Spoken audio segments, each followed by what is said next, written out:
Hello friends, you are most welcome on my YouTube channel and please don't forget to subscribe my channel. Click on subscribe here. दोस्तों अगर आप मेरे channel को subscribe करते हैं तो आपको आने वाली वीडियोस का लिंक आसानी से मिलता रहेगा। आशा करता हूं कि चैनल आपकी तैयारी में हेल्पफुल होगा। Good luck friends, now enjoy the video.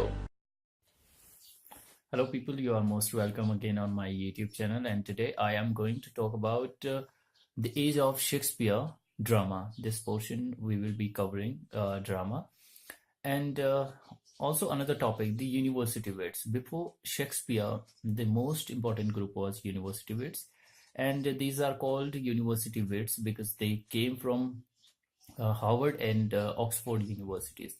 So they are called university wits. So let's see what I have for you in my notes. Days of Shakespeare drama from 1568 to 1625. The classical drama and three main characteristics of this drama we must keep in our mind. Rigorously, the unity of subject and time therefore implied total separation of comedy and tragedy. A tragedy ought to be pure tragedy, that is, it should strictly avoid the inclusion of light and humor episode. These are the characteristics of classical drama.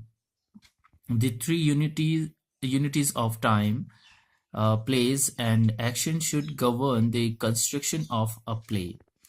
Third one is there was a little or no dramatization. Okay, dramatic action. Sorry. Theatre and stage. The first playhouse in the London was erected in the year 1576 in Shoreditch. So this is the year 1576. Two kinds of theatre were there. First was the private theatre and second was the public theatre. In the second time of theatres, there were no scenery, so the absence of scenery necessitated the introduction of a large amount of explanatory reference. The audience had to be told it was dark, a hall or a garden. Looks funny. Hence, it resulted in the introduction of the device of soliloquy and aside.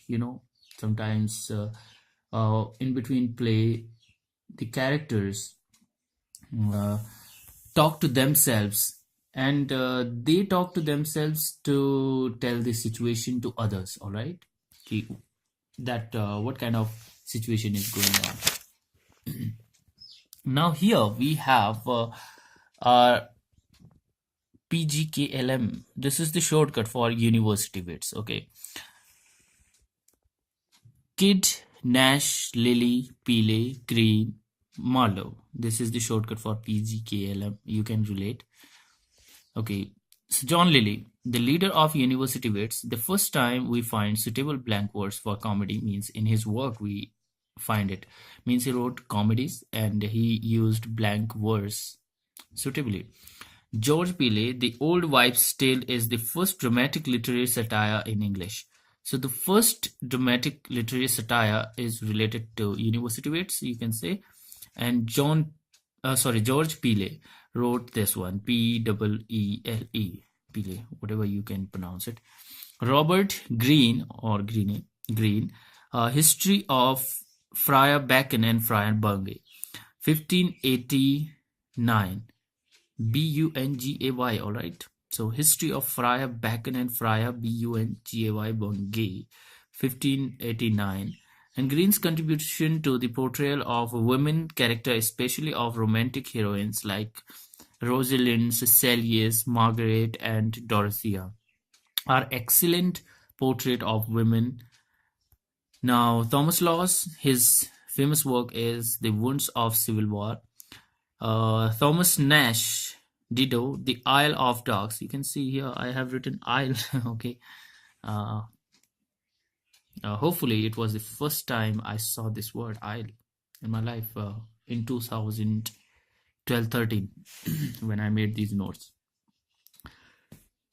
Thomas Kidd wrote Kidd's Spanish Tragedy. The Spanish Tragedy in 1585 is a landmark in English literary history. So remember this one, and if you can study this one, you can go. I'll make a summary on it. I'm thinking about it. And Thomas Kidd brought revenge theme to the stage. This influenced Shakespeare's Hamlet, the revenge play. Hamlet wanted to take revenge of his father's death, and Webster's The Duchess of Malfi. Duchess of Malfi, I have summary uh, in my playlist. You can see there in my videos. You can check out. Next one is Christopher Marlowe. He stormed into popularity with the publication of his play Tamburlaine. Again, I have this work summary in my videos. You must check out that in Hindi and in English both. He was killed on 13th May 1593. So Christopher Marlowe was killed on this date, and Tamburlaine is important to know. So you must check out the video. Here is a short introduction to Tamburlaine. To remember what happened in that work is the first play, Tamburlaine. So this is the first play by Marlowe. And the protagonist, Tamburlaine, is a Scythian shepherd. So he was a shepherd. He became a warrior later. He won a lot of battles. So first time made a true tragic hero. He is savage but calmed down by his love, Lenocrates. In this, he introduced blank verse. And Dr. Foster's published in 1587. It came after Tamburlaine in order of time. Means first he produced Tamburlaine and then Dr. Foster's. So a story I have already told you. Edward II, 1593. The first historical play in English. So Edward II is the first historical play in English literature. The Jew of Malta. It foreshadows the world of Ben Jonson's Walpole and Shakespeare's Sherlock. Okay, these are dependent on this work, The Jew of Malta, which got published in 1593. Barbus, The Jew of Malta is the most successful representation of the male realistic society. Okay, so The Tragedy of Dido, the Queen of Carses in 1593. So these are the works by university wits. If you want to study these works for your exam, these are the works must be read and studied. Next one is Massacre of Paris in 1596. The crudest work of Marlowe. The material is weakly arranged and the characters are poorly drawn. Christopher Marlowe, the most shining star among the university wits. These are the works by him. I have made I have kept them together here. Tamburlaine, Dr. Foster's, Edward II, Jew of Malta, Massacre of Paris, and the Tragedy of Dido. So I hope this is going to help you to understand all the university wits in 2 pages. Okay, so this is a shortcut for you. And the father of English tragedy and the creator of English blank verse was therefore also the teacher and guide to Shakespeare.